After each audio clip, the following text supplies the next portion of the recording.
Alright,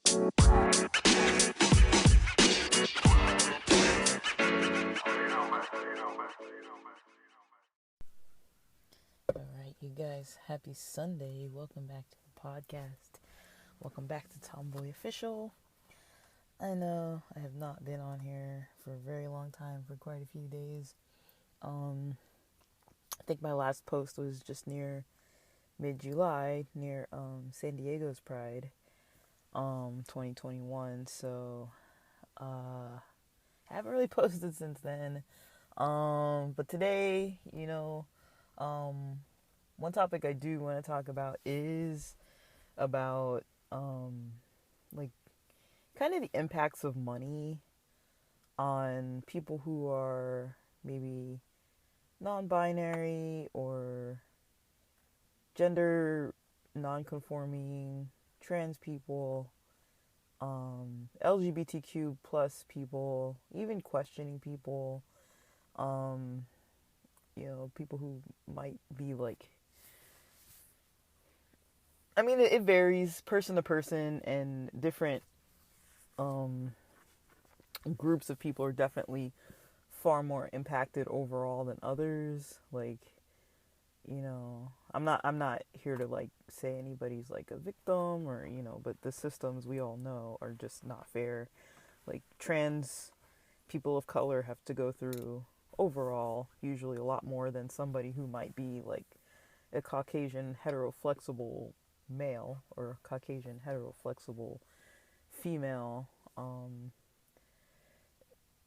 who's, cisgender. So, things like that, of course, situation by situation, case by case, person by person, everybody's situation is going to be different. But I do want to address some aspects of finance, poverty, money, and I'll get more into why in the details later on. But it kind of is, this is kind of more for like, not really for a younger generation only, but I would think that people of a younger generation might want to hear some of this, just because, I'm not trying to be like morbid or, like trying to make people lose hope. I actually think that there is a lot of hope that gets revealed more so down the line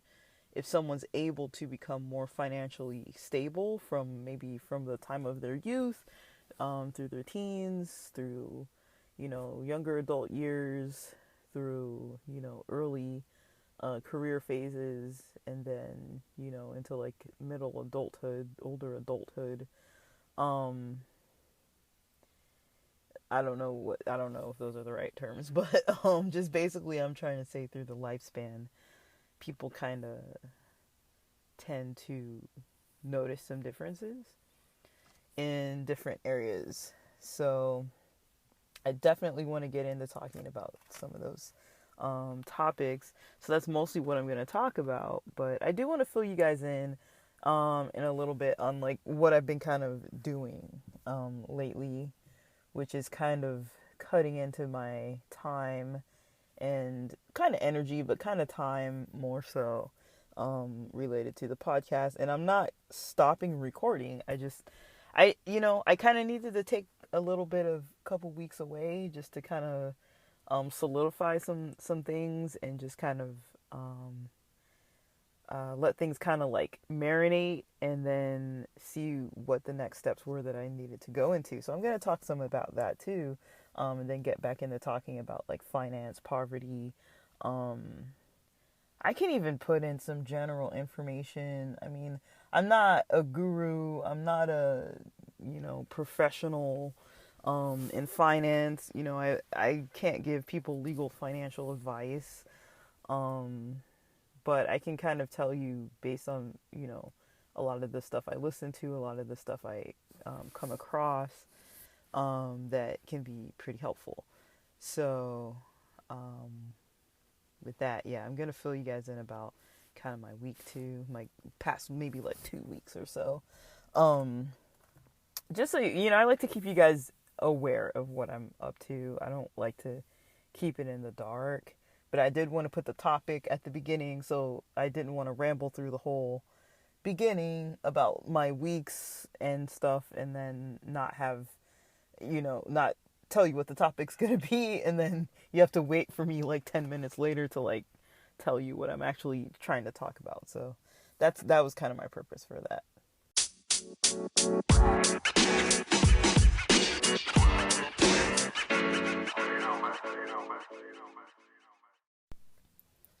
All right, guys. So as I mentioned, I do want to talk about finance, poverty, um, kind of the impacts it has on all of us. Um, Talking about the age ranges, as well as different factors that maybe differ from the us as a minority culture compared to maybe the dominant culture. Um, but yeah, like in this last few weeks, like I think my last post shows near like July 17th. It's August 1st now. I'm happy it's a Sunday just because, I took yesterday fully off. I took Friday after work fully off. I mean, I've had some friends that have been wanting to kick it, and I'm like, even Friday, I really wanted to see my friends, but I was also just like, dude, I just need to like take a couple days and be in my own head. And like, I think when I work so much, because I do work a 40-hour work week. I'd say 40-hour plus, but on the books it's 40 hours. There is some prepping, and then there is a little bit of stuff like editing and some paperwork related stuff that's kind of like, it's kind of hard for me to cram it all into my actual work day. So to be honest, I do on occasion kind of take that outside of my normal shift. And we don't get overtime, but we do have productivity for each day and for the week and for the month. Like we track it, and so some of the stuff like that I know just takes so much energy, like editing and stuff like that. Like we can't bill for it. It's not a productivity related category, so I'd rather just not put it towards my productivity or try to like do it during the 8 hours I'm working. I'd rather take my breaks. I haven't been taking my breaks. I started this new thing where I was like, not really taking my lunches, but because I noticed I was like, it's hot. It's hot lately, guys. I'm struggling with it because of where I live. It's like, I don't really have AC in my car. I'm not really prioritizing that right now. So it's kind of hard to kind of record stuff in the car. Right now it's like 8:49 p.m., 8:50 p.m. on a Sunday night, so I can record. This isn't really going to become an issue at the moment, just to record.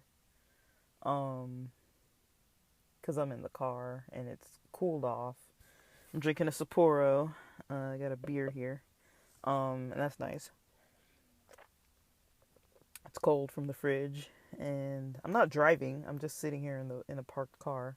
I'm not gonna drive, so don't worry. I started the car just because I needed to kind of run the engine for a bit for the battery. I don't like to go more than 24 hours without running the engine because it's an old car.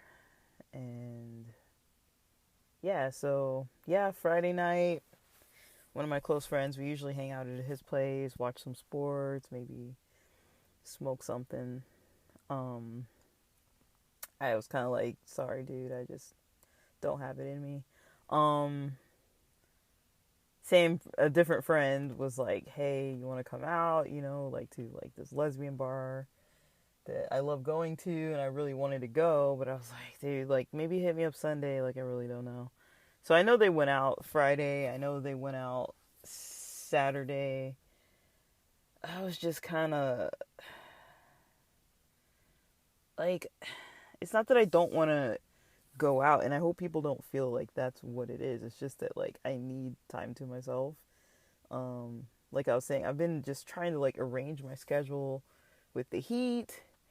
It's a little hard to record because I only have like one space where I can really record, and now there's I was going after work. Like I get off at like 4. I would get there near 4:15 or so. Just sit under this tree and record in my car with the windows up, and it was in the shade enough that it was cooled off enough that I could record. It was fine, no problem. Um, but there's this lady who's now there too. So like by the time I'm off work and then I go over there, she's already there. So even when I need to like roll down the windows for some air, it's kind of weird because I feel like the stuff I talk about on here, it's kind of like weird. I feel like it's kind of like, in a way, it's kind of personal sometimes, and it's like I don't mind saying it to people that I feel like are the community of people that I want to reach, but I don't really feel comfortable just like sitting there with like, I mean, I don't even feel comfortable recording in my own place because I share with people, and it's like the walls are so thin you can hear people's phone conversations. So I'm like, well, I can't really record comfortably in the house, or when I go visit my folks, I can't record comfortably there. And I live in a city, so I can't just be outdoors there's nowhere really outdoors where I can go where there's not really going to be anybody there that's like nearby where I live that's going to be convenient enough to go almost every day. Um and um so yeah, there's that. That's one simple thing that's like just the heat itself makes it just challenging. Um so not only the heat, but just the fact that my recording spot kind of got jacked by this person. Um they're kind of too close cuz it's like there's like space for like 3 or 4 cars to fit in the shady area, the shaded, I should say, not shady. There's nothing sketchy or weird about it. It's just, parking lot. Um, but she parks like right in the middle, and I'm like, okay, so if I park all the way on the end, I'm either right next to her or one space over from her, and she's sometimes just like sitting outside of her car, like outside of the actual car, or sitting there with her windows open, and it's just like a 1 car distance away. So I'm like, man, like that's the closest spot I can record in the shade, and then like there's somebody who's kind of jacking my shade there. So I'm like, all right, well, you're kind of in my way. It's kind of like a private conversation here, guys, and like, I'm not really trying to like involve her in it, especially because she's there regularly too. That makes it awkward. It's not like it's not like, oh, there was somebody there once. It's like, no, she's kind of in that spot almost the same way I'm in that spot, but she gets there first. And I work at home online, mostly, so it would be kind of hard to start packing up, because, like I said, I'm counting productivity for work, so it's like I can't like pack up my car and like get over there and like end my work shift over in that space, because it does take time out of work to actually do that.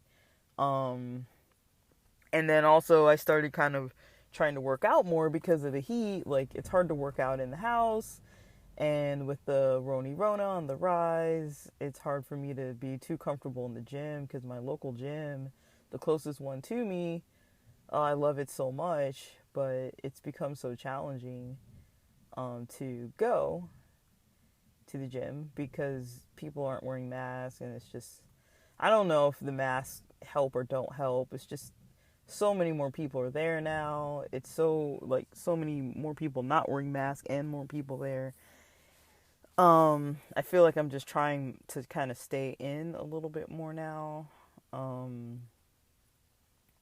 I am still trying to move, but I'm not having like the best of luck with it. With the options coming my way, because I'm not having a lot of good options. So I might not get to move for maybe 4 weeks 2 more weeks at the soonest, and that's a maybe. Like somebody said I could pay to hold the spot, but I'm just like, I don't want to pay if I haven't viewed the place yet. So I don't even know if it's a scam. But I'm like, I'm not gonna pay you any money to hold my spot, guaranteed. If like I haven't even seen it yet. Like, let me see it. Let me meet you. Let me see the place. Let me see what's going on with it before I pay anybody anything. I have a feeling that that's like a scammy type of thing. So yeah, there's that. Um, Also, I've had this situation with this housemate that's just, she's kind of off the wall a lot of the time. She's got some issues going on that are not managed, and it affects my sleep more than one night a week. And that's already too much.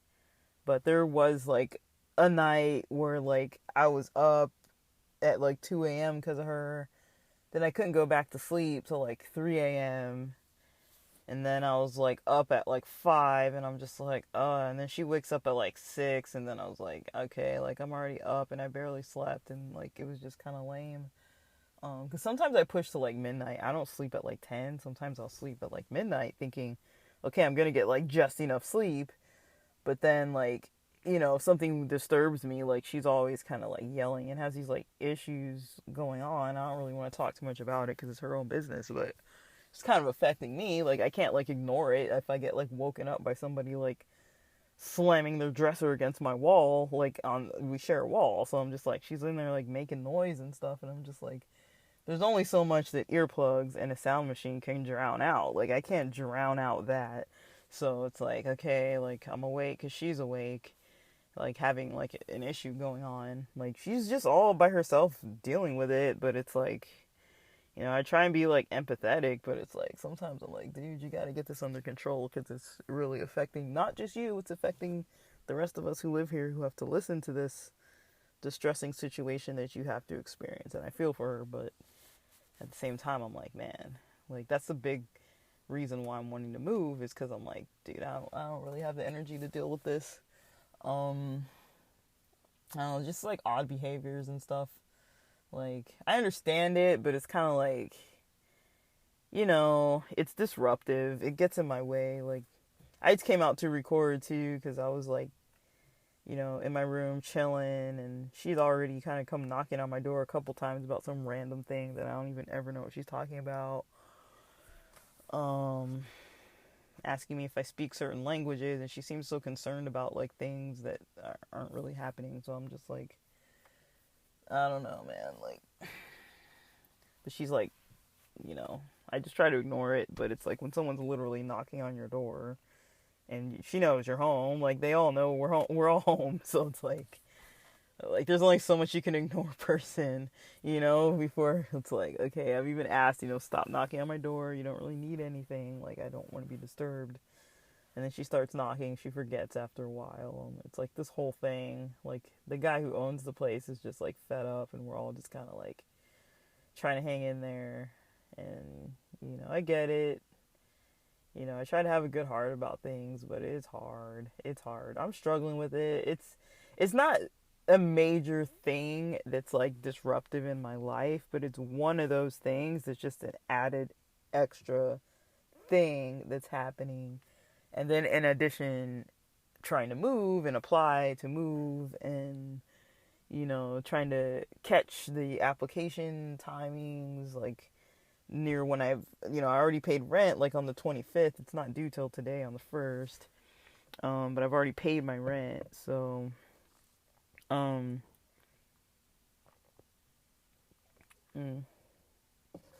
so I'm just kind of chilling with that. But yeah, and I've been doing a lot of like the usual meditating, kind of keeping track of kind of, first of all, just trying to get like emotionally kind of on the track I want to be on. Especially with losing sleep, that kind of really angered me for a little bit there. I was just like, man, this is just, I'm not okay with this. But yeah, I'm kind of groggy in the mornings. I kind of pushed maybe like 3 extra days past that day. So I think that was Tuesday, and then Wednesday, Thursday, Friday, I kind of just also didn't really do too good on like sleeping and stuff. So then Friday night, Saturday, I just decided to just stay in. And then today, I thought I would maybe go out, but then I ended up staying in today too, because, I was like, well, I don't really want any invites, but like, I was like, I'll leave it up to my friends. If they do invite me out, I'll go out, but I mean, not anymore. So, it's late now. I'm not going to go out now. It's like 9 o'clock, but I was like, I'll go out for dinner, but nobody had contacted me by like closer to 4 something. And so I was like, well, it was like 3 something. And I was like, well, I'll just order takeout, and then had a smoothie just a while ago, like an hour ago. But yeah, I mean, I've been also kind of like trying to better understand, Spotify and Apple Podcasts and Anchor and algorithms and just traffic and kind of general interest in this podcast. I've been trying to figure it all out. So it does take a little bit for me, because I'm like, I'm trying to work my other job, and then it's like, okay, then when I'm done with my job, I still have to like clean and get food and like maybe run errands and stuff. And then like also in addition, doing the podcast. So it's like sometimes I can't do every single thing because I'm already pretty worn thin. It takes a lot for me to kind of manage the balance that I need.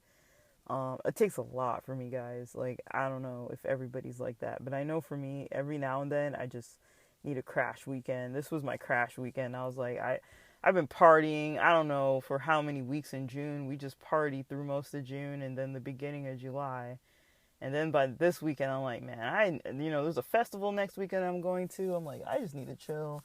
I need to take it easy. I just need to relax. I need to be alone, with my thoughts. And that happened, and that was good. I was really able to kind of like emotionally work through some stuff.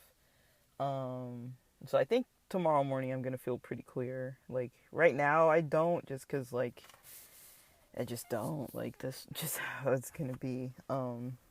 But yeah, today I didn't even get up till like 11. I was like, and that's not, you guys know me, that is not like me. I slept late, got woken up late again by the who roommate. So, yeah, there's that. But, man, it's so hot in here all the time. Please forgive. I request your forgiveness for having to always do this with the AC, but it's kind of a necessity for me, guys. I'm melting. I'm, like, literally melting in this car. But, yeah, so, let me get into it. Finally, right? It's like 25 minutes later, 30 minutes later, let me get into it. But yeah, finances, poverty. A lot of people know I work in the mental health type field, healthcare, things like that. And I talk to people, I know people, I'm aware of like the situations in my city, and similar situations around in the U.S., but I know, the cities I've lived in a lot better than everywhere, but I've noticed there are some, like, overarching themes. Percentages, I can't really give you statistics, unfortunately. I didn't, like, have time to really get into that yet. I just want to talk about it from, like, an educational perspective for people who might not notice. So I'm not saying that anyone who's part of the LGBTQ plus community, or who's like a gender non-conforming or non-binary or trans person, I'm not saying that everybody's poor or nobody has money. That's not what I'm saying. But what I am saying is there are a lot of factors that oftentimes people who aren't part of the community might not have to deal with that, for the same reason. So, for example, it's not uncommon. Like, I wouldn't say it's like 99% of people get kicked out of their houses or anything like that. I don't know a percentage on it, but it's not uncommon that, a person under 18 years old who still can't support themselves, who's probably still in maybe their senior year of high school, maybe even hasn't even graduated high school, doesn't even, have the high school diploma, maybe can't really legally work yet, might not, I don't know what age people set up bank accounts, might not even have their own bank account or their own income or their ability to move out on their own.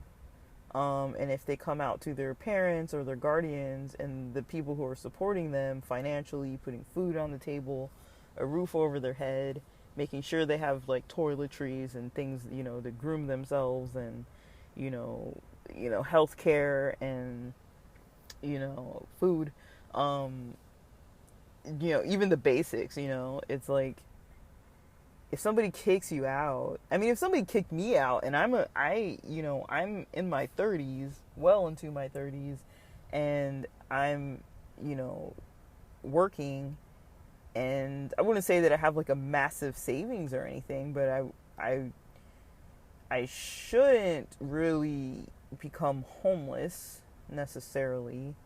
Like, I have resources at my disposal, not a whole mountain ton of resources, like I just mentioned. Like, I haven't fixed my AC because I'm cutting back on expenses, and where I live, yes, it's hot, but it's not like this all year all the time, so it's not really a necessity. I know within like 2 months I'm not going to need an AC anyways, and so it's just a convenience. And like I said, I'm working from home, I hardly go anywhere, so I don't really need AC that bad that I need to spend on it, even though I could probably get it fixed for under 300, probably closer to 150, 200. But then usually they want to keep your car for a day, so it's like that's other expenses added. Like, either I'm gonna have to, use rides to get my car to and from, to my car, or call a mobile mechanic to fix it at my house, or it's just, there's so many things. It's just like, I don't even want to bother with it. It's not an issue. I just don't leave that, or I go where there's shade, or just drive with the windows down. Like, I don't have anywhere fancy to go right now, so like, I don't really care if I have AC or not. I'm usually not giving rides to people either. Like, all my friends have their own cars. So, yeah, but yeah, if I literally got kicked out of the place where I live right now, it would be a struggle. It wouldn't be like a simple, like, oh, I know what to do now, I have the resources at this very second. I mean, I can get them, but I mean, at this very second, as I'm speaking, I've got stuff in like different accounts. If I had no gas in my tank to get around, no cash in my pocket to fill my tank, not enough money to even get like a hotel for the night. I mean, I'm not like in that kind of situation, but it wouldn't be like ideal, especially because I just paid rent for the month of August. It's like, I just paid my rent. But I mean, so, and all the things that I just mentioned, I noticed that's like a luxury. Like, I'm not like super well off or anything, but I mean, I know what it's like, definitely, to not be able to afford the stuff that you need to be able to do. And the way this topic kind of came up for me, was because I was watching this video, called Occupy Wall. It was like an Occupy Wall Street video, where there was this guy who was like, I'm part of the 1%. I think his name was Peter Schiff or something like that. SCHIFF, something like that. He was like, talk to me. And I noticed there was this big miscommunication between him as a 1%er saying, I could provide jobs for people, but it's the government that's making it so complex for the people who have the ability to create jobs. In capitalism, there's kind of like all these restrictions. And so he was making the argument that this isn't true capitalism. We call it capitalism, but it's not true capitalism. Because people who are in charge of these massive companies that would hire so many people, they're so restricted, to do it in a way that they're not also at a risk for hiring somebody. And so they do have to cut corners and go these other routes and know these other methods to use. They can't just employ your common, American, parent that has like maybe a kid or two. in an apartment, maybe a 2-bedroom apartment or something, they're not going to be able to help them make enough money oftentimes. Depending, like it's not just the way it's arranged and set up by the government. It's not ideal, and he has this whole explanation. Like I'm not even going to try and you know explain it the way he did. But I noticed the people in the crowd were having a different conversation because he was saying, "You guys are, you're after the wrong people. You're looking at the wrong people. It's not the 1%ers. It's not, the 1%ers that you need to be mad at. It's not capitalism that's wrong. It's the government that's making it hard for these 1%ers to create, and it's hard for the 1%ers to actually actively practice capitalism because it's not a capitalist society." His argument was that it isn't capitalism. It's some other term that he was using that we call it capitalism. It seems like capitalism, but it's not. So that got me thinking, and I was like, okay, that's interesting. But none of the people he was talking to, like the people who were approaching him, were like, well, why don't you give me a job? Why don't we have jobs? Why don't we have money?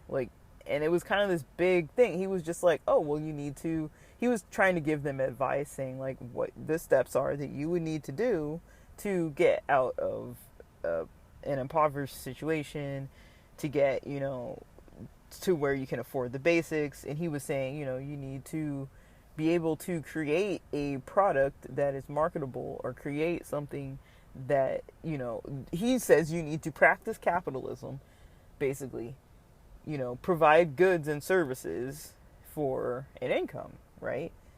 And if you're providing something that the people want, that's valuable to them, they will pay for it, and in return, you will get money. And, I mean, yeah, that makes sense.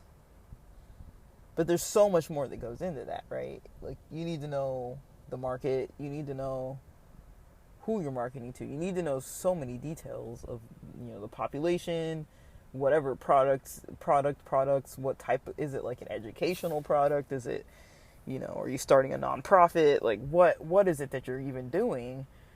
It's so much. Like, for somebody who's just trying to, like, maybe if they're on government assistance and they're trying to get off government assistance and work to get more than minimum wage so they can support themselves, it's hard to even get to that point, honestly, because you get trapped in this like weird little segment where you're making too much money to qualify for government benefits, but you're not making enough money to actually support yourself without the benefits. So people end up losing their insurance, their healthcare insurance, meaning they have to pay that out of pocket now. If they do have a lot of conditions and a lot of meds that might not be covered, that's going to be a super huge issue. I mean, that's just one thing, but I mean, there's so much to it. And so when I think about, LGBTQ plus people, I mean, that's just what I'm going to say. It's just LGBTQ plus people. Let's just throw us all in there. Genders of all kinds, just throw us all in there. Like, it's just, there's a lot of different, but I mean, I'm including, even though, like, that's, more of a sexuality, type of label. I don't know if there is one for, like, genders, if there is, like, a cis, trans, like non-binary, non-conforming, like there isn't like an acronym for all of that, which is interesting. I mean, maybe there is one, but I just don't know about it. But there isn't really one that I know of. But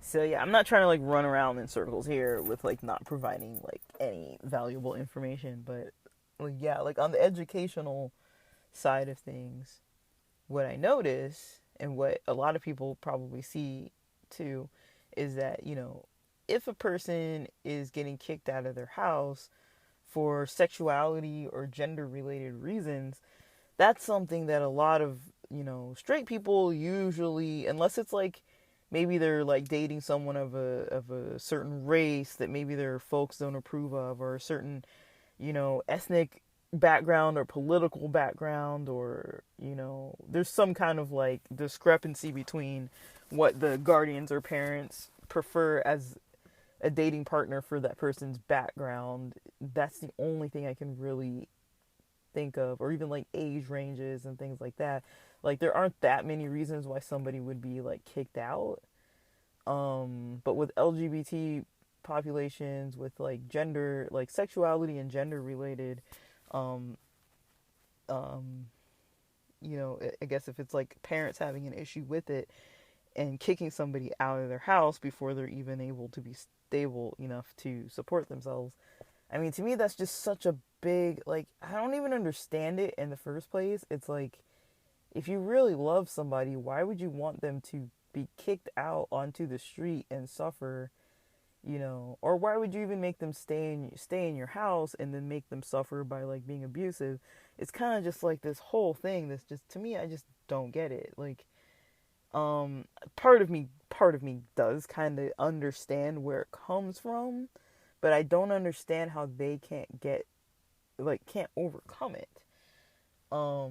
Instead of going to those kind of extremes, it's like you can love your kid since they're a baby, a newborn, or if they're adopted or whatever age, you love them, and then all of a sudden they reveal this thing to you that's clearly distressing to them too, and they're already probably, expecting that the worst could happen, which is like losing love of family members and losing them in their life, and, being like disconnected from family if they actually were getting along and already loved each other and were like doing well, and then something about a person's gender or sexuality, just, those adult parents or whoever it is are willing to just throw that out the window sometimes and just be like, oh well, sorry, like I don't really want you involved anymore, so bye, you gotta leave, or if you stay I'm gonna treat you like shit, but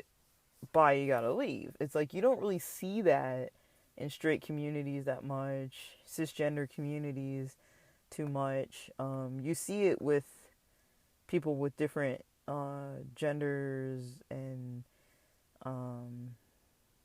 minorities of genders and sexualities. You kind of see that more, and so I mean it's definitely an issue.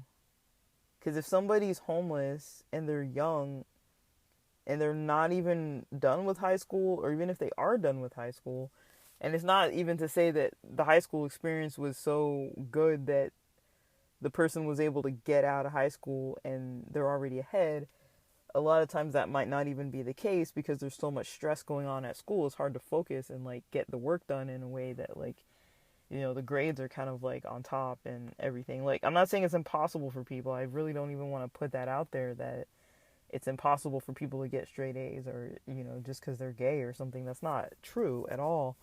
I actually do see a lot of people with different, gendered backgrounds, cisgender people and non-heterosexual people, people from all these sexual and, gender minority backgrounds that tend to be quite artistic, very creative, very intelligent people. I think a lot of us from very young ages have had to navigate the world in a way that gives us an intellectual advantage and also an emotional advantage in a lot of ways, to be able to kind of see what's going on, kind of predict a lot of situations. Like there's a lot of like thought that goes into a lot of things that I think a lot of cisgender and heterosexual people don't have to really deal with.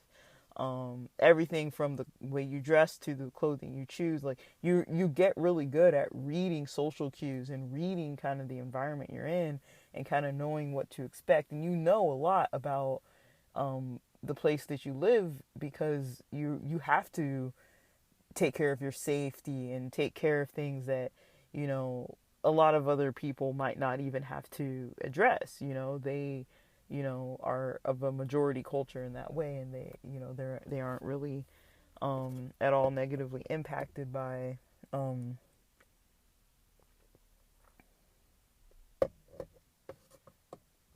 by somebody being um, sorry, a car just came and parked, by somebody being kind of like that, like um, they're not really too um, sorry, I totally forgot what I was saying. Yeah, they're not too. I don't know. I don't know where I was going, guys. I'm sorry. I got really distracted. The neighbors pulled in their cars like right next to me. Now I'm just like totally blanking out. But yeah, basically people of majority cultures don't have to deal with those same kind of issues, and so I do think that that does lead to a different type of brain and like neurological development. I'm not saying like people are smarter, have better IQs, worse IQs, like whatever. I'm not saying that. I'm just saying people um, are, it's almost like, if a person grows up listening to classical music and being around art for their whole life, and their parents, encourage them to learn languages and things, their brain is going to develop in a way that, they have those skills more so, especially if they're gifted in them, but their brain's going to develop differently, right? So I think a lot of the times when you're in an environment, in a situation where you do have to be very creative about how you decide what you do, when, why, who is going to be there and where, and all these kinds of different like aspects of social structures you have to deal with, you're going to be very well off, as far as intellectually, that you're able to kind of problem solve things and think about things and, decide on, what other people, like you get very in tune with what people need from you, very in tune with people's mannerisms and their, if they're looking or staring or comfortable. Like a lot of people who don't have to deal with those situations might not develop that so strongly. And so I do think, some not. I mean, it's hard. I'm not saying like, okay, like the harshness of the environment makes you stronger necessarily, but I mean, it does give you, everybody's environment gives them something. So if you have an environment where you're having to live your life in a certain type of pattern, or a certain type of method to be able to survive more easily, to be able to, cope more easily, if you're able to get through and do those things, you're going to develop skills in those areas. And I think, a lot of people are very empathetic, a lot of LGBTQ plus people, very empathetic, understanding, social people. There's nothing really like being in like an LGBTQ plus space where there's just a bunch of just like gays and queers everywhere, and it's just happy. You can kind of go up and talk to almost anyone, waiters, like bartenders, like you can kind of strike up conversations. It's not, I mean, other than during the Rona, it's not it's not that difficult. Like, if I go to straight bars or straight clubs or straight restaurants or straight anywhere, I don't just like start talking to people. Like, that's weird. Like, straight people don't just talk to each other. Like, they don't. And especially, like, with the genders, it's kind of weird, too, with them. Because, like, males and females don't just, like, start talking to each other a lot of times. I don't mind if there's a guy that I'm next to at, like, some gay space. I'll talk to him. I don't really care. Like, I don't really care. Like, but yeah, I find it interesting. Like, that's something that I would say, but I'm not trying to say that people that are, like queer to some extent, whatever you want to call it, I wouldn't say that people are like flawed necessarily. I, I don't want to give that impression. It's just we have to navigate the world in a different way. And, it will stick with me. When I saw, the L Word, Gen Q, the first season of that, and there was an episode where the daughter of one of the main stars, gets in a fight at school, and she's like confused, like, why didn't the other girl get punished? She was the one who like said a slur and started this stuff. And then the mom is like, yeah, you're just gonna have to know, the rules for you are different. And she was saying that in like a way like her, because the race of the daughter, she's a black daughter. I don't remember if she's mixed black and white or if she's black. But she has one black mom, one black and white mom, mixed mom, and one white mom, and the moms are separated and or divorced, and this daughter is a queer daughter as well. And so she's a minority in so many different levels. And, the rules for her are different. She can't get away with certain stuff that other people can get away with, and that's how it is for a lot of us, regardless even of race. I mean, race adds a whole other factor, but I mean, yeah, we don't have the same rules as the majority culture. We don't. And for that reason, when it comes to finances, we kind of don't have the same rules there either.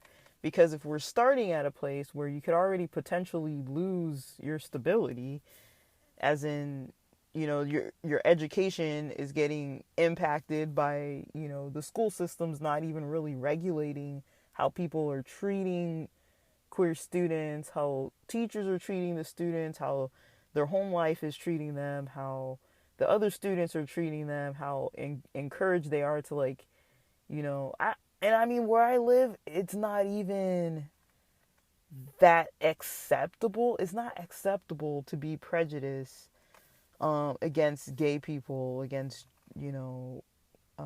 trans people. It's not acceptable where I live necessarily. I mean, maybe, I don't know, maybe it is, but like in the direct area where I live, it's not acceptable. In my work environment, it's not acceptable. Um, there's things that I'm pretty sure we would easily get fired over if we were just like saying them or like even joking on them. Um, it's not okay. Like, nobody would say it's okay to, criticize or, out somebody or, I don't know. There's just a lot of stuff that's just, it wouldn't be okay. I'm glad that it's not okay, but it wouldn't be okay. In a lot of different places, in different cities, in different parts of society, it's almost okay. As in the society, it's seen as okay to be like badgering people and harassing people and stuff like that. Like, where I live, that's not okay. I mean, I live in San Diego. I'm from LA. It's not really okay. Like, it's not like socially acceptable. If I were with my friends and any of them said some kind of like racial or homophobic or like gender phobic type of thing towards somebody else, like, it's different if somebody's like joking and then they say something and it's like, like, there's a joke that one of my friends made that I knew it was a well-meaning joke. She called me a racist, and it was like on this like work picnic, and she was kind of making a big deal about something about sunscreen. I can't remember what the whole topic was, how we got into talking about sunscreen, and we're like lounging around at the bay. It wasn't that hot of a day, but we're at the bay, and I'm just chilling with everybody, and then she said something that made me ask her about, if she's going to get sunburned or something. Because I was like, I've never been sunburned, And I was like, And she was just like, oh, like, that's racist. And I'm just like, I knew it wasn't racist. And I knew she was joking. And it wasn't racist. But just the way she said it. And, like, everyone kind of stops, like, listening. You know what I mean? Everyone stops and, like, starts, like, listening to the conversation. Because I'm like, oh, shoot. Like, you're making a big deal. And there's another time at like a Christmas party where I was like, oh yeah, I'm just talking about like gay drama or whatever. And then like everyone kind of like stops and like listens. And like, so it's kind of stuff like that where I'm just like, oh my gosh. But yeah, it wouldn't be like okay for somebody to like say something against a population of people. Like my friends wouldn't applaud me for it. I wouldn't get like a good social recognition from it. I would just be like embarrassed if I said something like really wrong or politically incorrect, or not so much the politically incorrectness, but more so like just like a prejudice, like racial or sexist or, you know, homophobic or some form of like comment that's just like really, that's not okay, you know. Nobody would like be for me on that. I wouldn't be for me on that. I'd be like, what are you doing? So I would definitely say, you know, I'm lucky to live in a place where it's not like common. Now I do have a friend, like even the one that, you know, was joking, saying that something was racist. And then, you know, she's dating a guy who has friends who aren't accepting of LGBTQ plus people. It's not part of their upbringing. They're from a whole different country. It's like, I get that they're not accepting. I don't want to meet them. I don't want to be involved in that with them.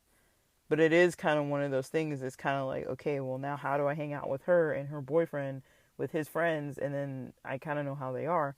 So it is kind of making it so our friendship is a little bit like weird lately. Like ever since she started dating him, I kind of don't really interact with her as much, which it was interesting. It was different at first. I was just like, okay, like that's weird that we don't really hang out anymore. But I mean, like, I kind of get it, you know. We weren't like dating or anything, but we were like, we talked all the time. But now we kind of like never really talk, and it's like, that's fine, you know. Things happen, people move on. I mean, I used to hang out with her all the time, and then some of my friends like don't really like her too. So I'm just kind of like, what am I gonna do about that? So I stopped like inviting her out when I went with them, but then like I don't really make plans too much with her. So there's that.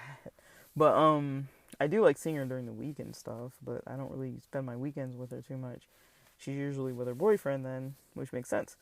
But yeah, like, so yeah, so basically what I'm trying to say is, you know, people that are from sexual and gender minorities kind of start out at a different place in their youth.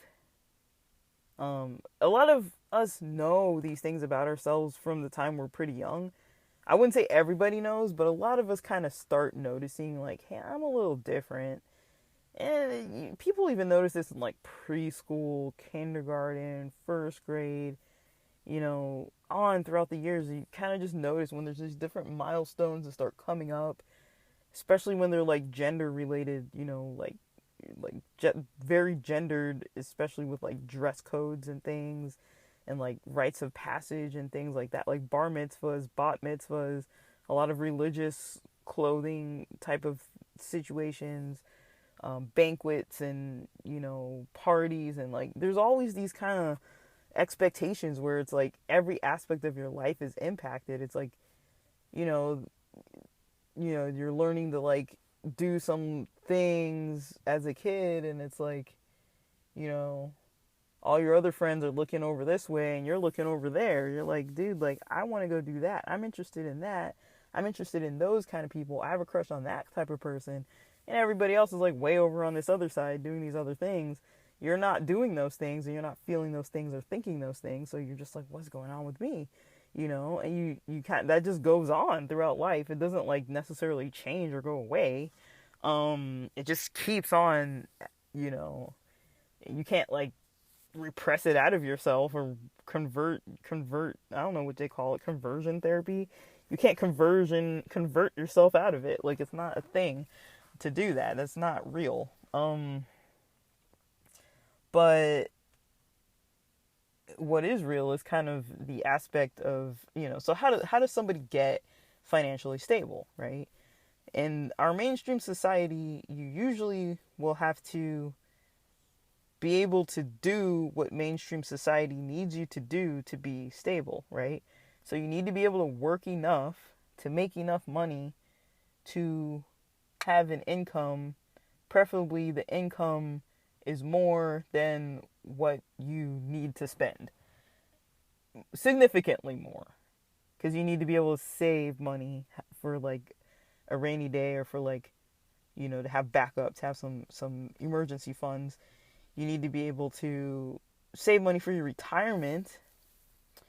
You need to really be thinking ahead more and more and more. It's not just thinking about like, okay, how am I going to get the bills paid today? How am I going to eat this week? How am I going to get through this month with rent and then the rest of the month's expenses until my next paycheck? And then how am I going to get that paycheck to pay everything else that I need for this next month? I mean, that's what a lot of people do in Southern California. That's very common. Millennials, it's very common to live paycheck to paycheck. That's normal for us. Graham Stephan was talking about $300,000 or even $100,000 of millennial families. It's 2-parent households with 2 children, so a 4-people household, and breaking down their finances. He did show with the research that there is wiggle room there. There is space to make more, space to have more income coming in. But there's space to have more money coming in. But commonly there are those extra eating out expenses, where people are spending nearly like $600-$700 a month on food. There are a lot of common expenses, vacation expenses, and not having enough to really save or invest.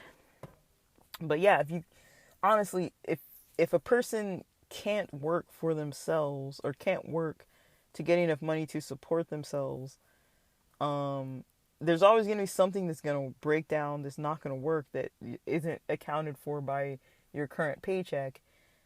So it's good to have that emergency fund. It's good to have savings, just so it's comfortable to have savings. That feels good, to have money that you're like, I know I just have extra money that I'm not even planning on touching, that I don't even need right now.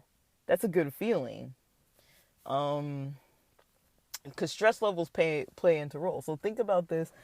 So if a person already isn't making that amount of money, and they're well into adulthood, and they're not making the amount that they need to survive and do all these other things, and it's common to not have that much money to do all this other stuff that we need for the future, right? So if we already don't have that, we already don't have the backup money, the savings, the investments, the retirement, that means we're literally going to work until we retire and then be screwed at retirement, right? While you're screwed the whole way along, but you're able to kind of like make it while you're working. So that's one average scenario. Best case scenario is you're able to retire with $1.5 million. That's pretty comfortable. So let's see. So starting back at, you're young, you're in school, you're trying to pass your classes, you're getting all this BS from like society, household around you, school around you, your social area around you, and just the stressors of that, as well as the pressure of keeping, your school grades up, just so you can get to a place where you get through high school, so you can get an opportunity for a decent job. And that's if you go to, if you live in a place where you can get a decent job out of high school and actually work enough to support yourself and move out. I'm not saying move out, like, because I know there are a lot of cultures where people don't move out, and that's fine. But the reason why I mentioned moving out is because a lot of people who are from minority sexuality and minority gender populations might need to move out because that might be a more emotionally, psychologically stable environment for them to live in. If they don't live where their parents or guardians are being abusive or toxic or disruptive and causing distress in their life, or to even be able to like explore certain things. It's like it's hard if you have homophobic parents that don't want you dating anybody and you're like attached to like some church that's like your neighborhood church that you grew up in and stuff. It's like you could always just work somewhere else and move somewhere else and meet new people that are better, and you'll maybe be fine. And honestly, that's kind of what happened to me. Is like I was just able to kind of focus at least enough on school to get out of that situation where I was so attached. Like, I'm not saying I never talked to my parents. I'm not saying I never talked to people from the churches and stuff. But, like, they're not a main part of my day-to-day all the time if I don't want them to be, you know? If I'm with my folks and they're on the phone and they're kind of being toxic or something, I can just be like, sorry, I gotta go. I don't live there. I don't have to sit and, like, listen to it. You know what I mean? I always try to be respectful to everybody, but I think it was helpful to really get out and not to be homeless at the same time. The way I got out and did the school part and all that was really stressful, and I stumbled through it and fumbled through it, and it didn't really work out the way I had planned it to work out. Like, the doctoral program I was in, that didn't really work out too smoothly. It got me the job that I wanted. I didn't get the degree that I needed out of that, but I mean, whatever. It was a long, bumpy ride, basically. And it's still a pretty bumpy ride, but it's smoothing out. I'll put it that way. There are a lot less potholes lately. There are a lot less pit stops that I need to take lately, but it still happens, Still got to pull over every so often and just be like, okay, like I need to reassess. I need to like get things back on track every so often. But it's not like every day I'm walking into like a toxic environment after work and going to a toxic work environment at work and dealing with all my stupid, ignorant social circles because all my friends are like idiots. Like, it's not like that. Like, I have a lot of queer friends, a lot of gender queer friends, a lot of trans friends and gay friends and straight friends and friends that I just love, and I can tell they love me too, and it's great. And I have people in my life that understand and people that don't understand but mean well, and I can tell that they're kind of like, they're trying, they're like, unfortunately maybe I'm the only person they know that's like me, and they just don't really get it, and they're trying. It's like, I mean, that I consider all those things blessings. It's like they're trying. So yeah, that would be the first things that I would say, would be looking at what is needed in society to actually function and do well, and see kind of how you can get to that track and what it looks like for you. So I'm gonna have to stop this for now because it's gonna go over time and then it's gonna like disrupt me. But then I'm gonna get to the next section. All right. So, yeah. So you go sorry, I keep repeating myself, but it's just hard to talk about this. It's hard to talk about this and like just verbally talking about it without any pictures or charts or anything. So yeah, you know what it looks like at the end, what you need to do. Let me pull up I have this one little chart that I took a screenshot of from Graham Stephan's podcast, or today's episode. So he was saying in that episode regarding money put away for retirement. So, and this is according to, I don't know if it was the Graham Stephan show or just Graham Stephan, one of those YouTube channels. So he says to have 1.5 million at 65 years old, what you need to contribute to retirement at different ages. So at age 18, you need to be contributing about $333 a month to retirement. Once you hit age 25, you need to be contributing about $550 a month to retirement. Once you hit about 30, you need to be contributing about $791 a month for retirement. And at age 35, you need to be contributing about $1,158 a month for retirement. Now I'm looking at these numbers. I mean, even the range is 791 a month at age 30, and at age 35, 1,158 a month. Those, I know people who don't even make those amounts of money in a month. So I think that would be maybe challenging depending where you live. Now out here in Southern California, the minimum wage is a lot higher than a lot of places. But I can see if you're in a place where you're not even making double digits, if you're not even making like $10 or so an hour for minimum wage, I mean, minimum wage is really going to be hard to contribute to. It's not impossible. I mean, people can have roommates, housemates, whatever kind of gets the job done if you're comfortable with that. I am not comfortable with that anymore, so I'm really trying my best to get away from that kind of setting. But right now, that is what life is for me. I do have to deal with that now. But, so, let me see what else. So, when it comes to, for example, I mean, I can kind of tell you the track I took. I was in the psych field. Very much interested in research, writing, teaching, statistics, and psychology. And so I went the route of mostly statistical and cognitive science types of learning. I did good enough in high school that when I started at community college, I went through 3 years of community college.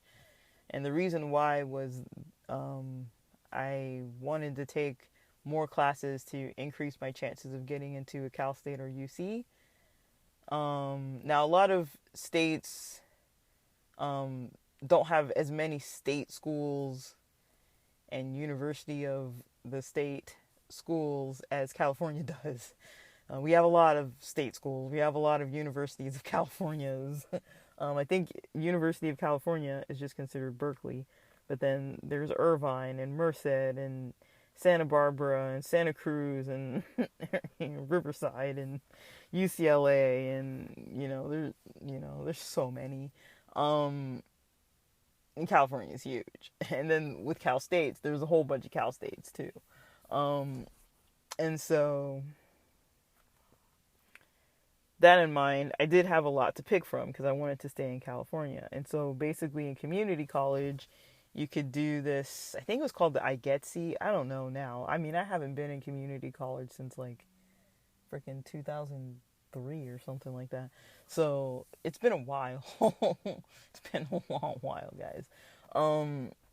So I'm not sure if this is still the same, but there used to be what was called an IGETC, which was, not just the classes you would need to apply to a four-year university, but specifically to the Cal States and UC systems. So I had to take calculus and some extra sciences and statistics and some extra stuff to be able to apply to UCs. So I didn't apply to that many schools, but I got into one of the UCs.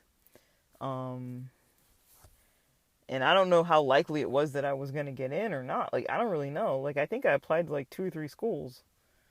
Maybe not even that many. Because I remember I applied to because I came from an Adventist background. I applied to one of the Adventist colleges. Maybe one of the Adventist universities as well. And then one of the UCs. Or maybe 2 of the UCs and a Cal State or something. I can't remember. Honestly, I don't remember what I applied to. It's been ages.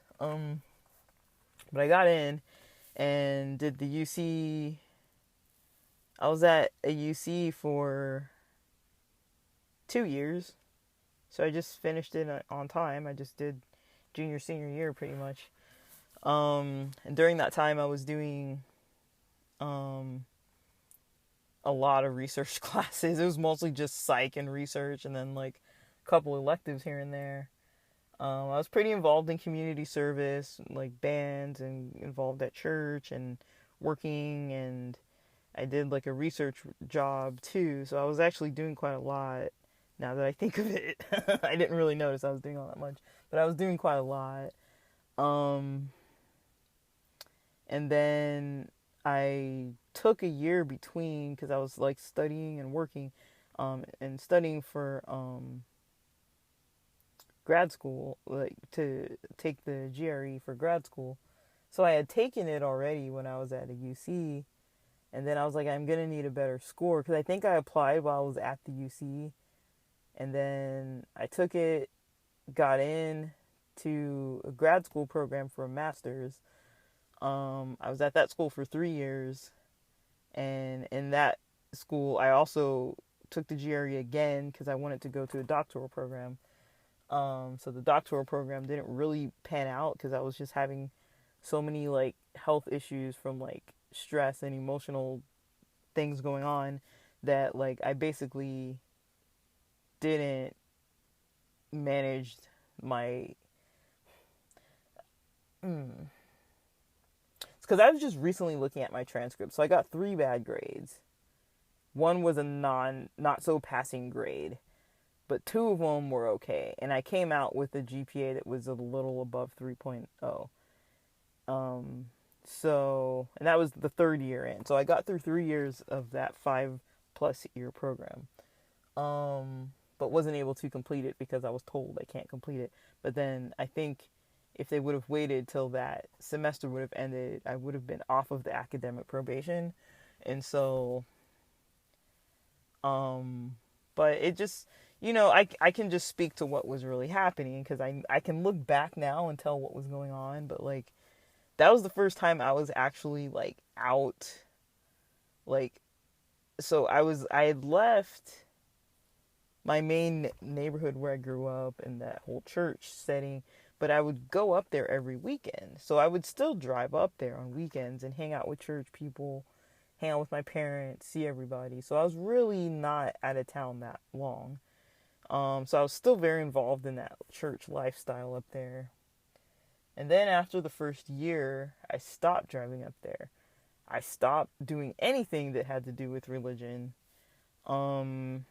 But I was really involved in school, but I would study all through the day, I didn't have like any kind of like routines taking me out of it. And the religion I was a part of was very kind of regimented as far as how you spend your week.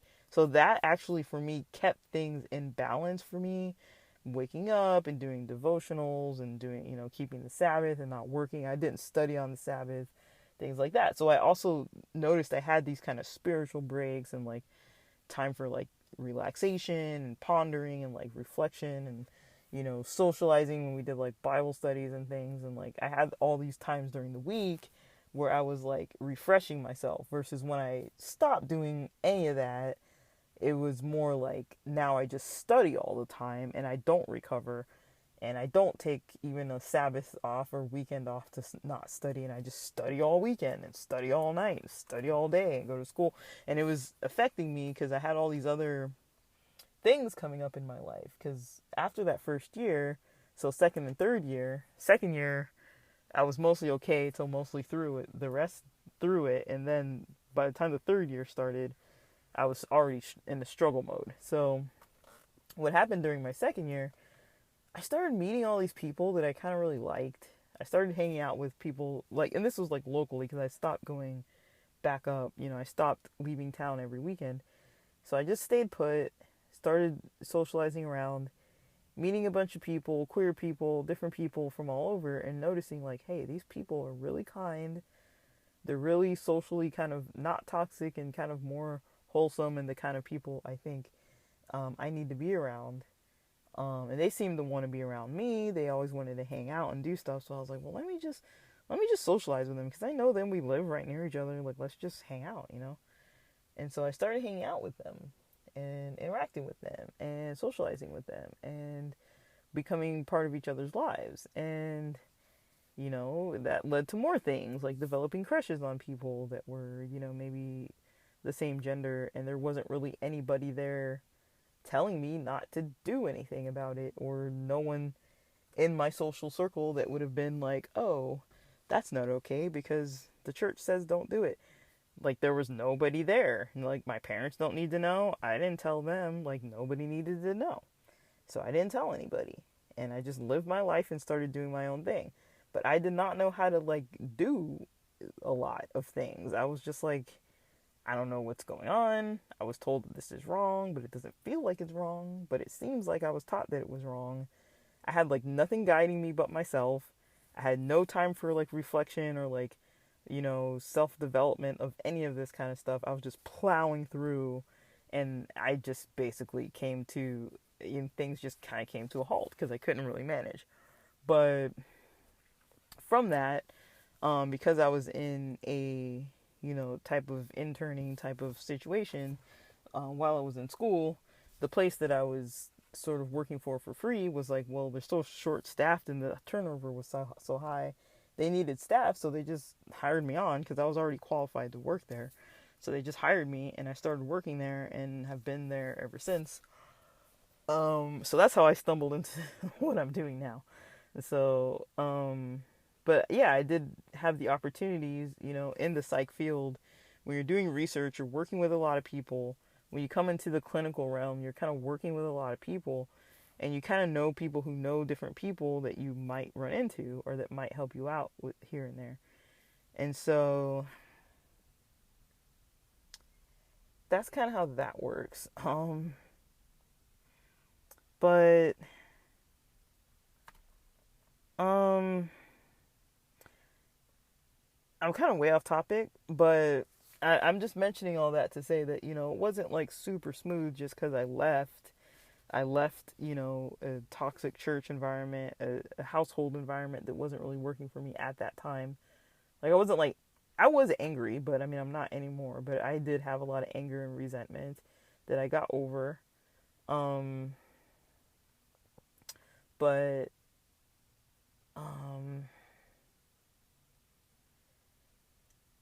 I would say, that got me to a place where, at least I have a job where it's stable.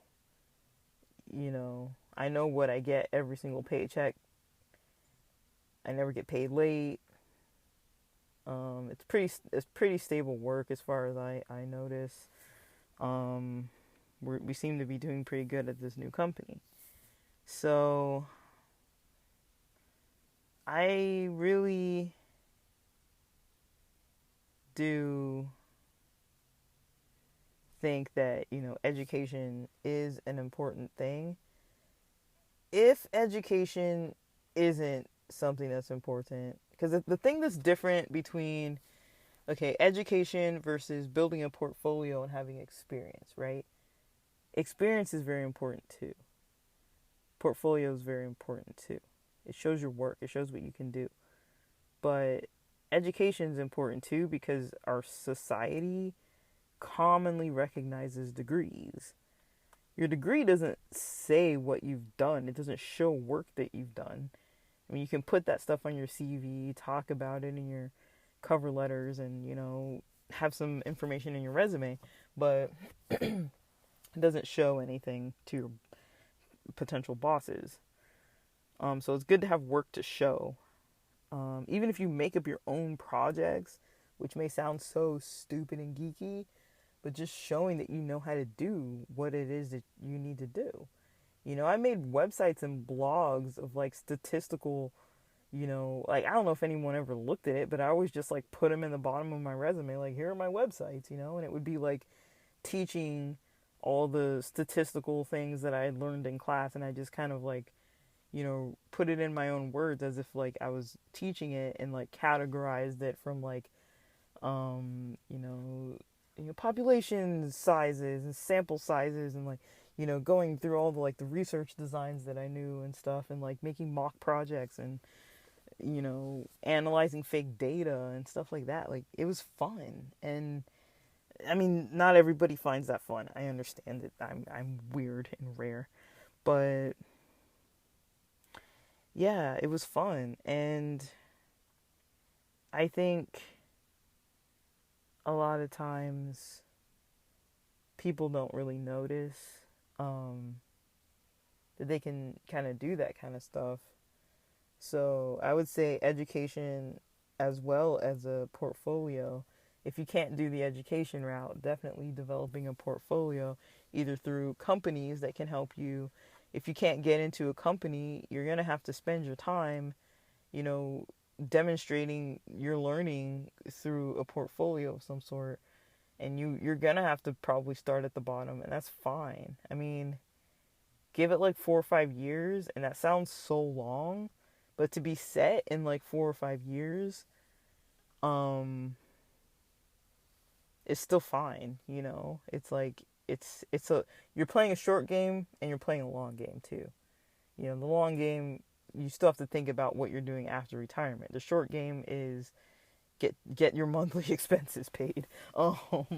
So that's kind of how I can just say like what I would say I noticed kind of works for people. Now everybody has different fields they want to be in. You definitely want to know what's marketable. Look at the Roni Rona, guys. Look at the jobs that stick around. I'm not bashing retail and stuff like that. I'm just saying like there's some fields that just aren't going to be as stable for you. The healthcare field tends to be pretty stable. You also will likely get pretty overworked if you're in a county system. There's a lot of different kind of things, but it's like overworked means you have more experience too. So you don't have to be overworked for your whole life. You could be overworked just for the fact of like you can benefit from being overworked. I had a previous job where I was working at like an outpatient crisis house basically near the border, and we were overworked, definitely underpaid and overworked. But I came out of there like there's not a situation in psych that I think that I couldn't handle. Like I'm confident with all this, give me anybody. Like I'm not like not in a way like, oh, I'll heal everyone. It's not like that. Like I'm just saying like I'm comfortable with all types of people. There's not any type of person that I can think of that would come in as like a client or that I'd have to screen or something and be like, oh, I've never worked with somebody who's like this, or like I'm not comfortable. I don't know anything. Like there are populations of people that I would say, I'm still learning, and there's still populations of people that I would say I don't work with as a majority of the people I see, but as the majority of what's represented in my city, um, I think I've come across most of those types of people. Um, and so, yeah, so financially, when it comes to, um,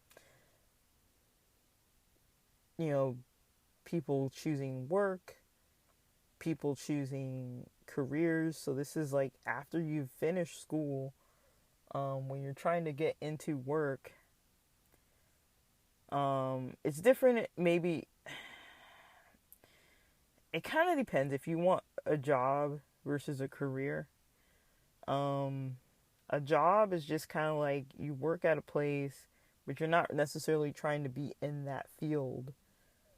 Um, Now, if you want to work in a certain field as your career, um,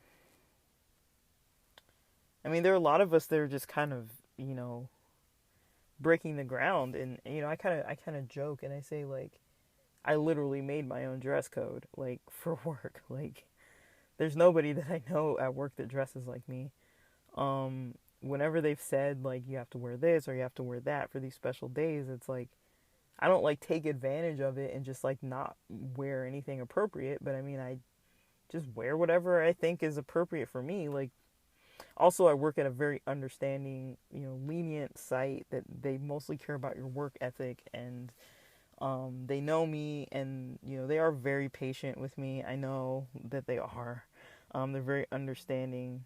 But I feel appreciated at my job and respected. I don't feel like there's like sexist, racist you know, homophobic people there. And if there are, I don't really know any of them. But I mean, as far as my bosses, I haven't really seen that come up. And I mean, I've had bosses that take advantage of my kindness and stuff like that, but I haven't had bosses that take advantage, like really take advantage, in another way. But so yeah, like that's something to look at is kind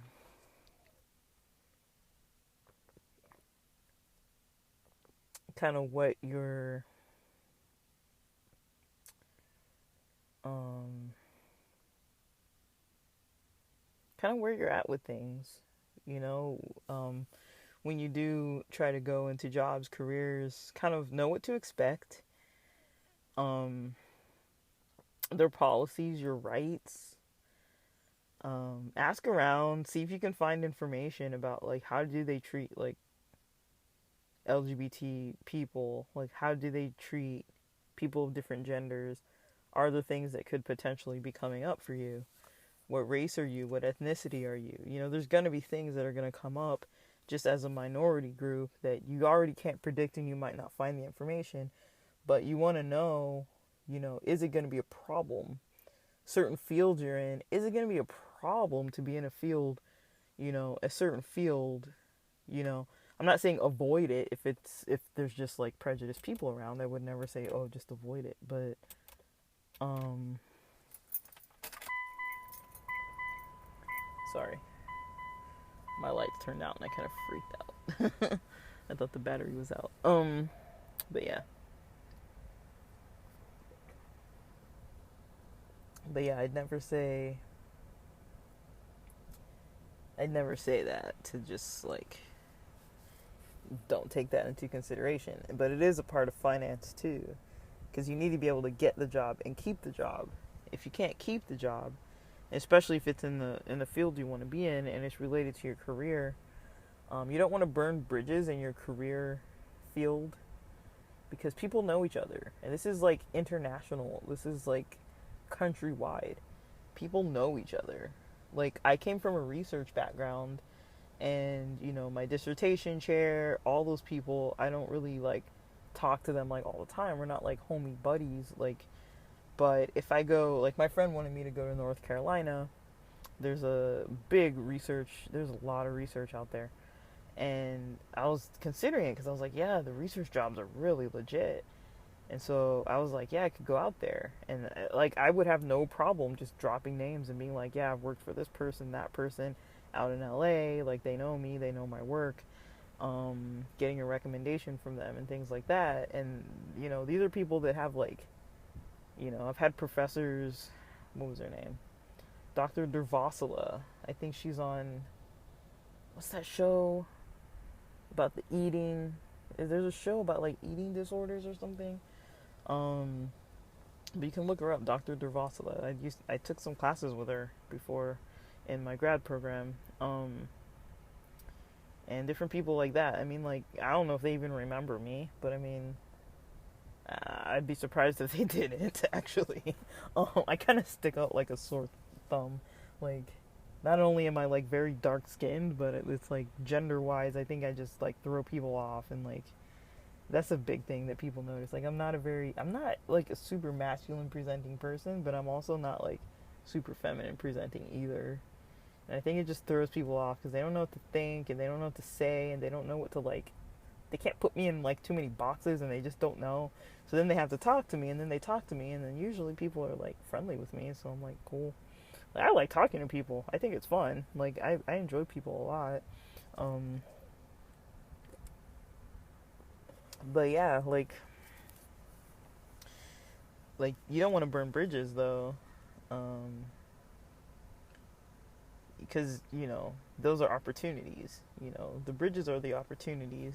You don't want to burn them. You don't want to screw up things and, like, you know, especially, you know, there is a lot of pressure when you're someone who's, like, maybe the only one in your field that you've ever seen, that you know has ever been there, and you're kind of paving the way for other people. it can be really challenging because there might not be rules for people like you yet in those spaces.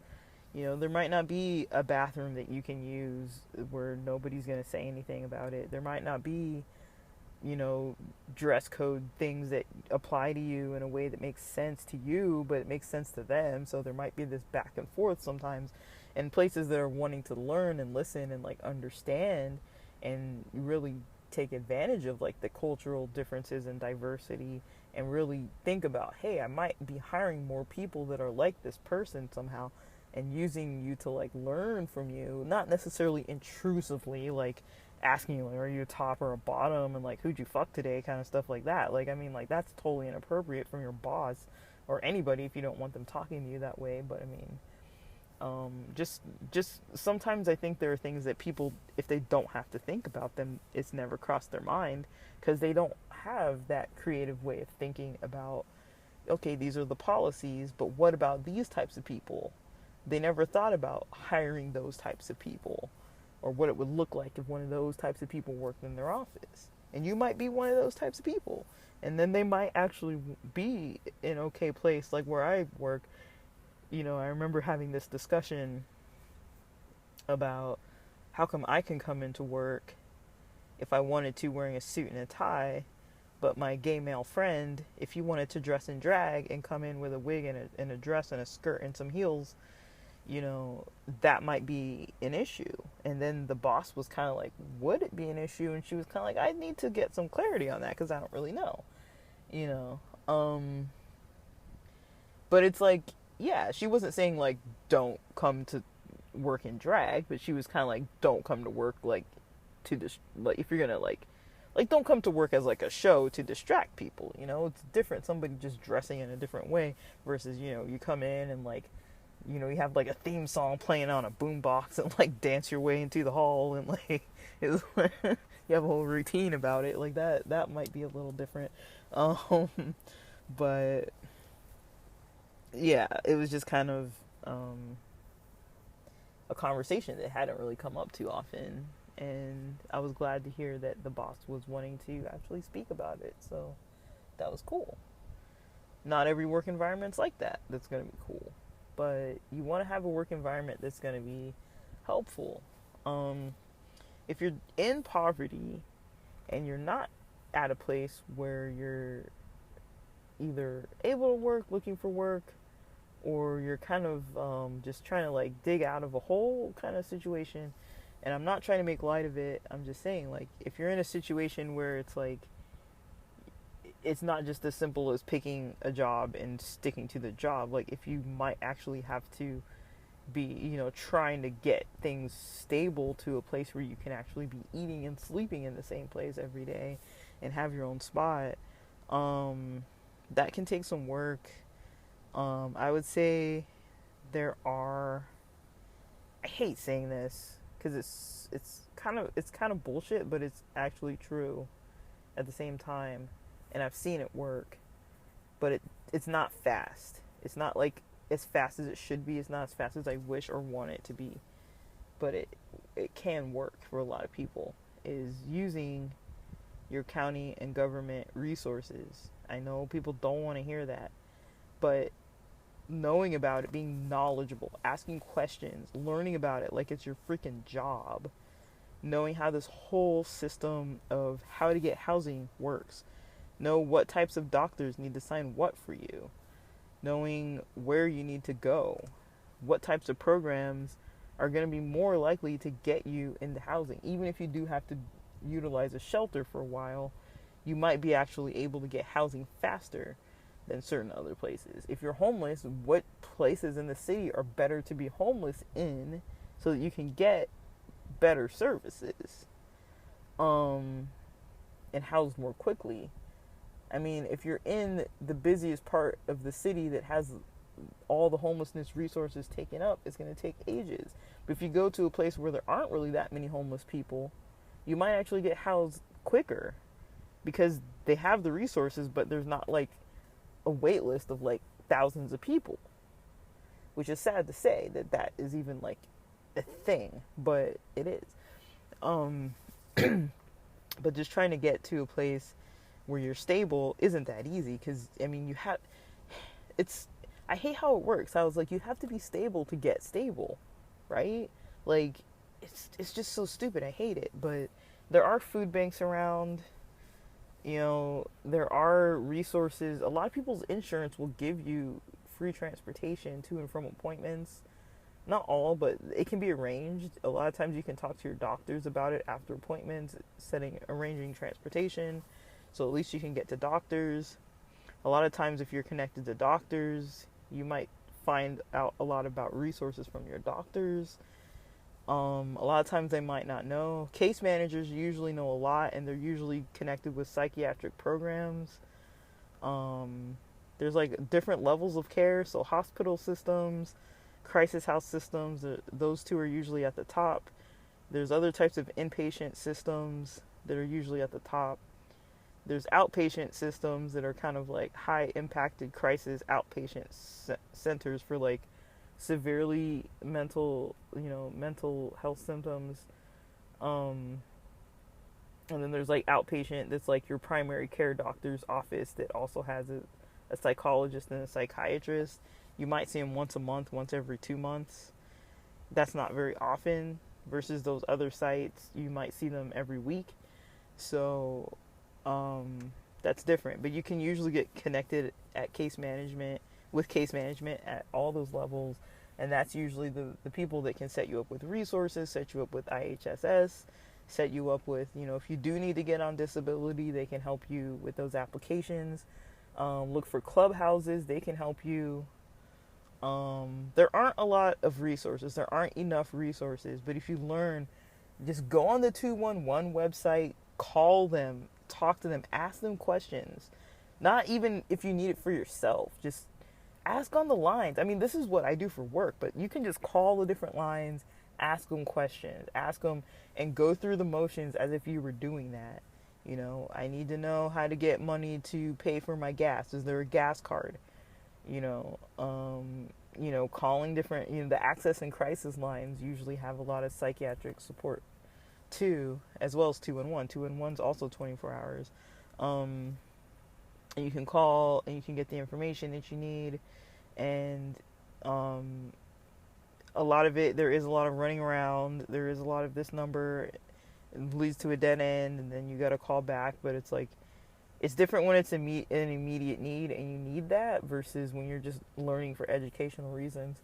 But once you learn all the system of where you live, it's going to be a lot easier too. So, yeah, that's another thing. But just getting yourself to a stable spot, and then learning the heck out of the financial system. So a lot of us, aren't taught about finance. We're not taught about budgeting. We're not taught about money.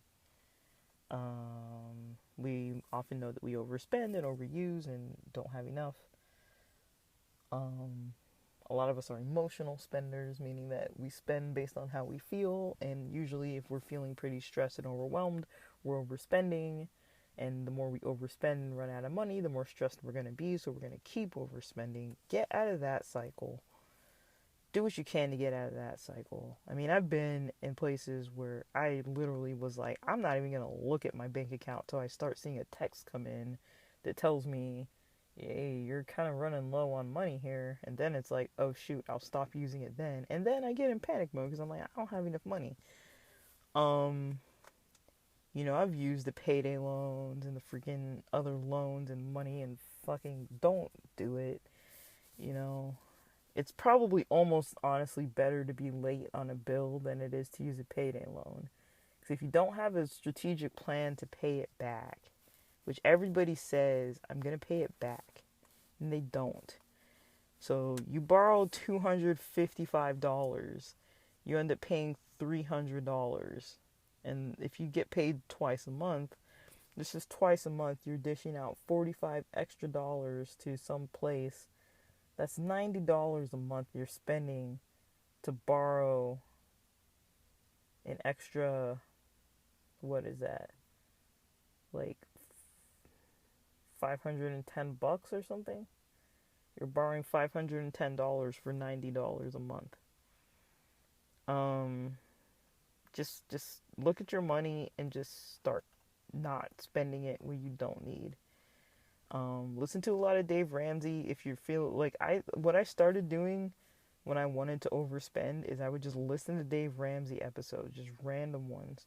I'd listen to his little sermons. I'd listen to the, people who call in. Sometimes I'd tune into his daily show. I'd listen to a lot of motivational, positive, financial related content.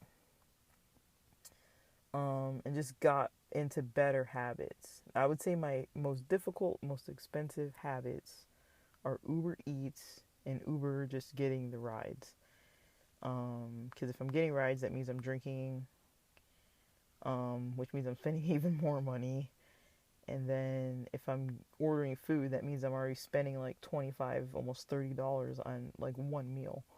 That maybe I can portion into two, but still, that's way too much money. So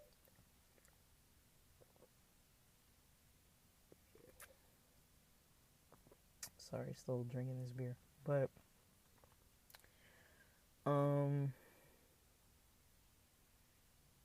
that's just one of the things that I would say. Um,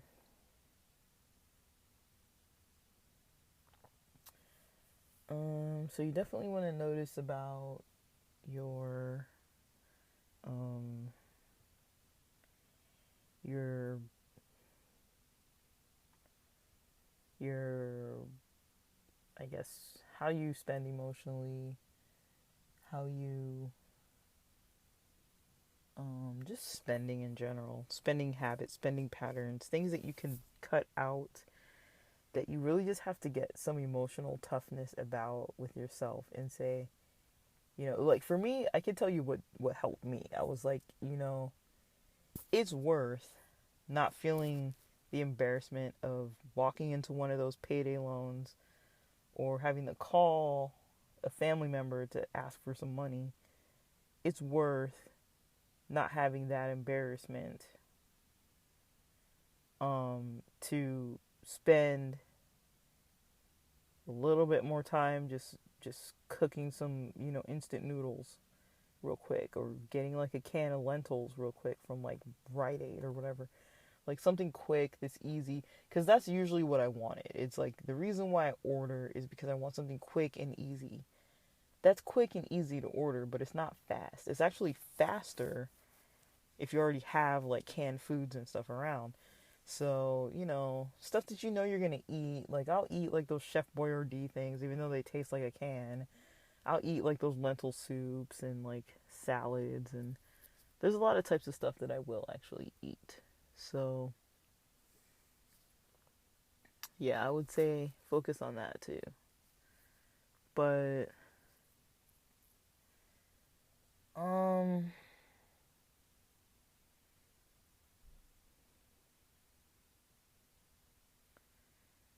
so yeah, that's something to take into consideration. Um yeah, I listen to a lot of Graham Stephan. I listen to a lot of Dave Ramsey. I listen to a lot of I think that there's a credit builder. I listen to Smart Passive Income with Pat Flynn. I listen to a lot of stuff, guys. Even athletic stuff, but I mean, I listen to a lot. Lex Friedman, just stuff that kind of gets my mind thinking and busy, and not focused on wanting materialistic things and wanting to be motivated towards finance. Like once you're actually making a paycheck that you can sustain yourself on, it's more about, from what it seems, from what these guys explain, it's more about paying down your debt, paying off your debt. I'm still working to see what people say about credit, but they say paying off your, finding out what's affecting your credit and paying that off or down. There's stuff that's gonna like impact your credit. So getting a good credit reporting like Capital One 360 gives you free, it's a free online banking, and it gives you free credit reporting. Mint, you can use that app, it's free as well. Um, you can even switch banks. I've switched banks that have all these like fees. I don't want to be getting paid like, I don't want to be getting charged like Citibank charges like $25 or something a month just for using their system. I've tried out like different like extra that's like $8 a month only. I've tried out um I'm trying to get into Tomo, but I mean it's taking a while for the application. Um Chime, uh yeah. Those are free. Extra isn't free, but it's for credit building. The other ones are free as far as I know. I don't know about Tomo. It hasn't really been set up yet. But just trying some free accounts. Capital One 360 is free. Um, yeah. Mint is a free app. Um, you're getting your taxes done. Taxes are another one. You get a lot of money taken out. That's something that can set you back if you're not planning for it. At the end of the year, I always owe taxes. It's not like too much, but it's enough that it's like I don't want to pay it. It's like less than 600 usually, around the 500 something dollar range that I usually owe, which is just an obnoxious stupid thing that I'm like every year I'm like I gotta pay this. But I could have it taken out of my checks, which I don't. um I have like a certain percentage, but not higher. If I got like 9% taken out, I think that would cover that, instead of, I think I'm taking out like 7% or something. But adjusting those things, you can adjust what you contribute to retirement. If you have money that automatically just comes out for some things, that just seems easier. What I kind of do a lot of times is kind of budgeting for the day and for the week and for the month. So I get 2 paychecks a month. One of them I take the rent out of. But what I try to do lately, which is kind of weird, I try to live like 10 days, 10 days, 10 days, right? Because that's about 30 days in a month. So I usually do like 10-day budgets. So every 10th, like between the 1st and the 10th, I have one budget. Between the 11th and the 20th, I have one budget. And between the 21st and the last of, 21st and the last of the month, I have another budget. But my paychecks are actually the 10th and the 25th. So it's kind of weird. So everything that I know I'm going to have due between the 1st and the 10th, I try to count that starting on the 25th.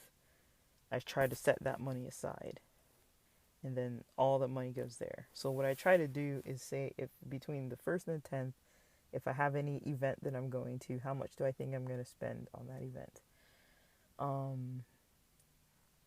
And how many weekends do I think I'm going to go out? How much do I think I'm going to spend?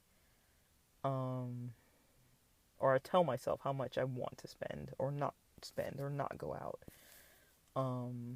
And then how much for food am I going to spend? Because that's my next biggest expense outside of rent is food. How much am I going to spend on food? I mean, I can even get by on like 10-15 a day. That's a pretty big budget, honestly. Especially if you cook food, or if you, like me, I get lazy. I'll buy like instant noodles, or I'll go and get, what are those freaking things called? Like bento boxes, or just like even like those like Ralph's, like the 8 pieces of chicken, and then like a tub of like potato salad, stuff like that. That's like pre-made, that you just like either heat up or just dish it out and just like eat it. It's kind of like deli style food. I eat a lot of like deli style foods, just because part of me is too lazy to cook. Another part of me is just that I share with so many people. I don't like having to wait for people to cook and then wait for people to clean. It's like, I'm hungry, I want to eat now. Like, I don't want to wait for this person, and then when they're cooking, I don't want to be like talking to them or having them talking to me. It's like, I just want to be by myself. So once I move, my food budget's definitely going to change, because I'll be definitely doing a whole lot of instant pots and crock pots and air frying and oven baking stuff, and that's kind of more my style, is like making larger portions of foods in that way that kind of slowly cook, and then just I can multitask while they're cooking, and then just clean up every few days. There's a cleanup involved, and then just get on with it. But yeah, so for me that kind of works. The 10-day thing works. And then knowing how much I'm spending every day. Getting a feel for checking my bank way more often.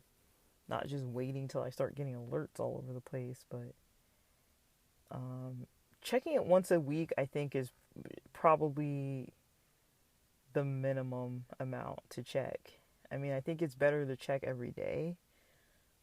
Try to use different strategies of like paying down stuff, paying off stuff to boost your credit at the same time. That's kind of what I'm trying to do right now. I wouldn't say I don't have any debt. I do have debt. I have tons of student loan debt and then other debt on top of that. Which the other debt's way more manageable, so I'm trying to just get that out of the way. It is working, but it's painful. It's painful to pay stuff back, because it's like, this is money I could use to party, but I'm trying to actually not have partying as like a very important part of my life anymore, because I feel like I don't need it.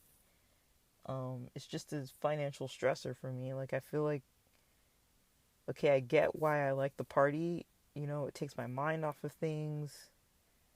But it actually sets me back too, because I get too like I get to a point where, like, okay, if I've had a few drinks, then now I want to buy a pitcher for everybody, and now I want to buy a second pitcher, and now I want to buy more stuff and more food, and the more you drink, the more you have to eat, just so you're not like suffering the next day. And it's like and then you definitely can't be driving, and so you have to pay for Uber regardless of if it costs $8 or $26.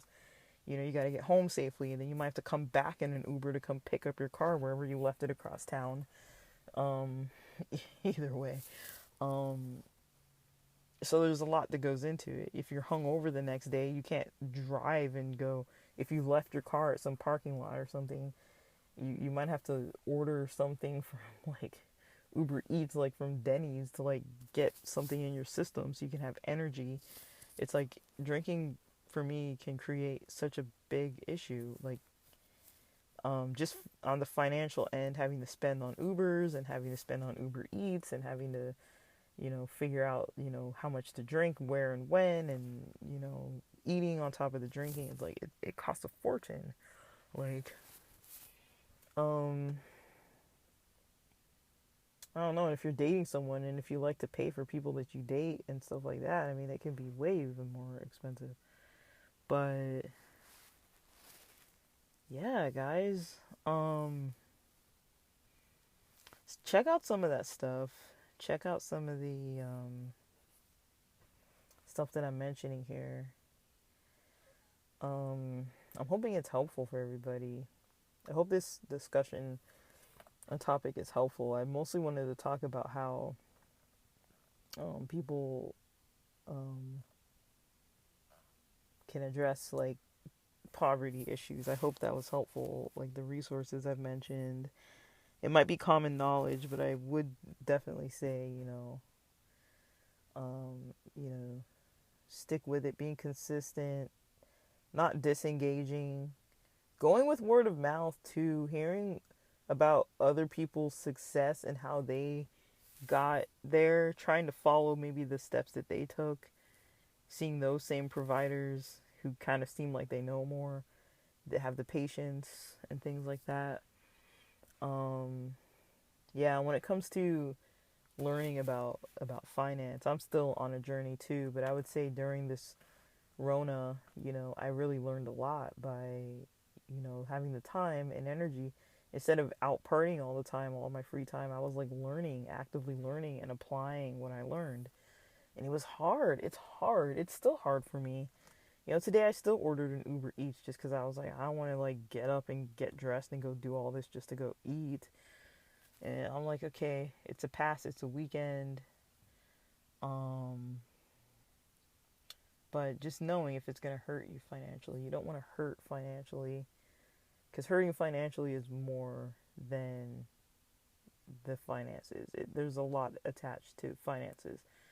I'm not making fun of people's weight or anything, but I feel like it's kind of the same, right? Like with the body image, with bodily health and things. Some people, some health concerns just develop naturally. It's nothing that, was made by like choices and behaviors and actions consistently.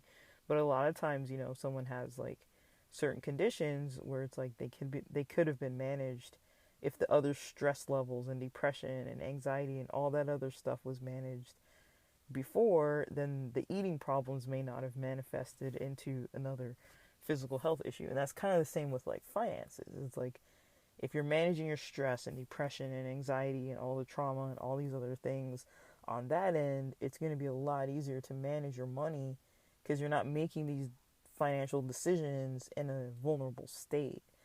And it's painful because it's hard to manage all that. And especially we get a lot of joy from, eating cake and buying stuff that gives us a certain pleasure. I'm not saying you need to like suffer and sit in a corner in the dark in the dust and like eat crumbs and like save all your money, never spend anything. But it's like, trying to plan in advance. I'll put it that way. If you plan it in advance, just simply, like I even mentioned, like the 10 days, today's the first of the month and I'm looking at the next 10 days. I've already told myself how much I'm spending every day, especially because I have a festival at the end of the week cutting into my 10 days. I already know I'm probably going to be spending more money. So at the moment, I told myself there's no way I'm going over $31 a day. And I was like, that's a lot of money. I can even live off half of that easily, $15 a day. And then that will be that's including what I would be saving. So I've already told myself how much I want to save. And if I want to save more, I can cut that even in half and save even more. And so I'm excited to see if I'm going to save more. Some of the money that I would save, I will put towards something fun, and then some of it I'll put towards my actual savings and other stuff, bills and stuff. Part of my savings, I call it savings. That's actually my savings account. The other part is what I have saved that I wasn't sure if I was going to overspend in that category, but if I'm able to like dial back and save more, that money I can allot to some of these other like financial things getting in my way. So that's kind of how I look at it right now. It's kind of an experiment I'm doing during the summer. Raise my credit score a little bit, maybe like 8 points or so. I'll see by August how much it's raised during July. I'm hoping at least a couple more points. But yeah, guys, I think that's all I have for you for right now. But I'm gonna go in the house and go to bed because after 10:30 on a Sunday night, and I'm done. I'm ready. Yeah, sorry it's been so long, but I'm back.